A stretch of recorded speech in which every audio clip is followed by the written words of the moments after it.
আসসালামু আলাইকুম। সবাই কেমন আছেন? আশা করি সকলে ভালো আছেন। মহান আল্লাহ তাআলা আমাদেরকে সুস্থ রেখেছেন, ভালো রেখেছেন। এই জন্য শুকরিয়া আদায় করি আলহামদুলিল্লাহ।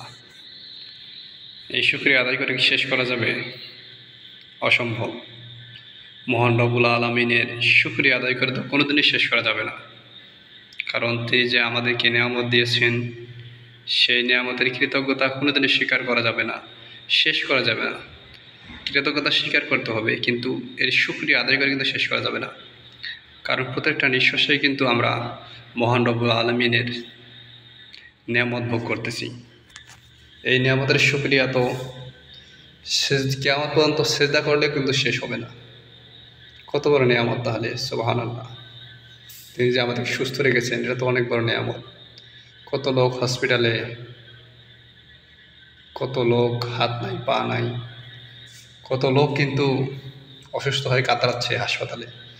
তাদের হাজার হাজার লক্ষ লক্ষ টাকা চলে যাচ্ছে, এরপর তাদের জীবন বাঁচবে কিনা কোনো শিওর নাই। আইসিইউতে আছে, প্রতিদিন হাজার হাজার টাকা বিল লাগে আইসিইউতে।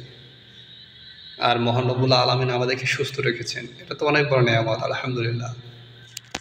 এই জন্য প্রত্যেকটা মুহূর্তের আমাদের উচিত প্রত্যেকটা মুহূর্তে শুকরিয়া আদায় করা। যদি আমরা শুকরিয়া আদায় করি তাহলে কিন্তু মহান রব্বুল আলামিন আমাদের নিয়ামত বৃদ্ধি করতেই থাকবেন। সুবহানাল্লাহ। তিনি কত বড় দয়াবান।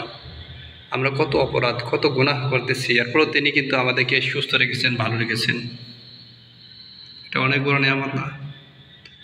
এই জন্য প্রত্যেকটা মুহূর্তে শুকরিয়া আদায় করবো সেই নিয়ামতের।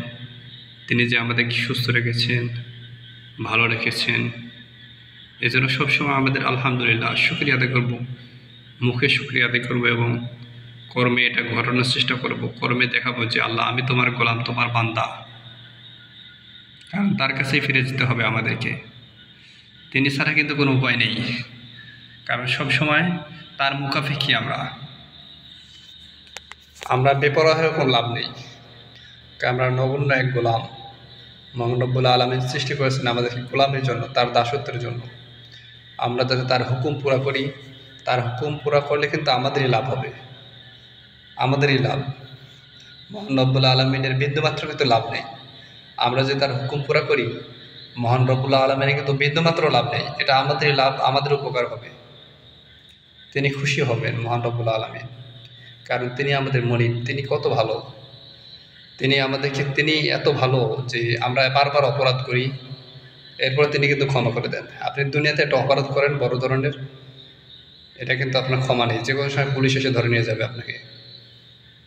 একবার করেন, একবার মাফ করবে, দুইবার করেন, এরপর কিন্তু ধরে নিয়ে যাবে পুলিশ অথবা কেউ বিচার হবে আপনার। কিন্তু মহান রব্বুল আলামিন এত বড় দয়াবান, আমাদের কত গুনাহ, গোপন গুনাহ, কত বড় বড় অপরাধ করি আমরা গোপনে, সবগুলো আল্লাহ তাআলা ক্ষমা করে দেন। সুবহানাল্লাহ। এই জন্য আমরা সেই রবের আনুগত্য করি, তার হুকুম অনুযায়ী চলি, তাহলে কিন্তু আমরা দুনিয়া এবং আখিরাতে শান্তি পাবো। আসসালামু আলাইকুম ওয়া রাহমাতুল্লাহ।